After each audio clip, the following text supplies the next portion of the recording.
Meaning of harangue. Harangue. Harangue.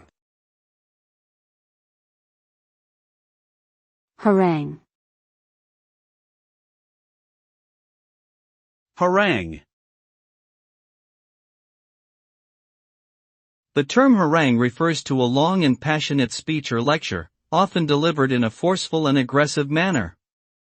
It can be used to describe a speech that is intended to persuade or influence an audience, or one that is delivered in a critical or condemnatory manner. A harangue may also be characterized by its repetitive or bombastic nature, as the speaker seeks to drive home their point. Overall, a harangue is a powerful and often confrontational form of communication that can have a significant impact on its listeners.